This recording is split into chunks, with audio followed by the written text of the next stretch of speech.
Sweet ஹார்ட்ல எனக்கு ஒரு சீன் ஞாபகம் வருது. அந்த ஆசிரமத்துல போயிட்டு ஆமா ஆமா. ஸோ அந்த பெர்ஃபார்மன்ஸ் பத்தி கண்டிப்பா கேட்டே ஆகணும். எஸ், எனக்கு என்னன்னா வாசுன்ற கேரக்டர் என்னதான் வந்து ரொம்ப ரொம்ப செல்ஃபிஷா இருந்தாலும் அவனோட இன்னர் சைல்டுன்னு ஒன்று இருக்கும்ல, அது ரொம்ப நியாயமான குழந்தையா இருந்திருக்கும். ஸோ அவன் என்னதான் அவனுக்கு ஒரு ஷீல்டை வச்சுக்கிட்டு அவன் ஒரு கிரே ஷேடா தெரிஞ்சாலுமே அவன் சொல்ற சில விஷயங்கள் வந்து ரொம்ப ரொம்ப நியாயமானது.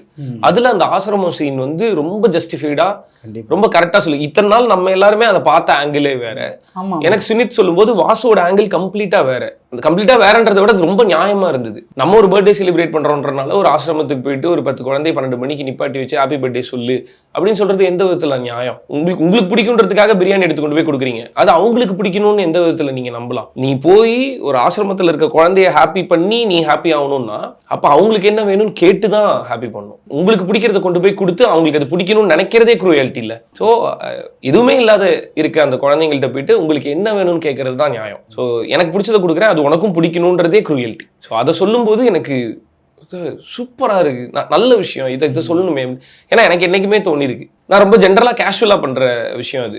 ஒரு சிக்னல்ல இருக்கோம்னாவோ இல்ல எங்கேயாவது போகும்போது காசு கேட்டு வராங்க இல்லையா, அவங்கள்ட்ட வரும்போது நான் சாப்பிட்ற கடையில நின்று இருந்தேன்னா வந்து காசு கேட்டாங்கன்னா நான் காசு கொடுக்க மாட்டேன். அவங்க கேட்கறது சாப்பாட்டுக்கு தானே, நான் சாப்பிட்ற கடையில தான் இருக்கேன், உங்களுக்கு என்ன வேணும் நான் வாங்கி தரேன் அப்படிமே. உண்மையிலேயே பசியில இருக்கவங்க அவங்களுக்கு என்ன வேணுமோ கேட்பாங்க, ரொம்ப ஆசாசையா நிறைய கேட்பாங்க. நான் நிறையலாம் வாங்கி கொடுத்துருக்கேன். அப்படி கேட்டு வாங்கி கொடுக்கும்போது அவங்க உண்மையிலேயே ஹாப்பியா இருக்காங்க. அதை ஏன் இந்த மாதிரி அனாதாசிரமம்ல போய் சாப்பாடு போடுறேன்ற பேர்ல போகும்போது அவங்க கிட்ட கேட்கலாம்ல, என்ன வேணும்னு கேட்டு கொடுக்கலாம்ல, அதுதானே கரெக்ட்.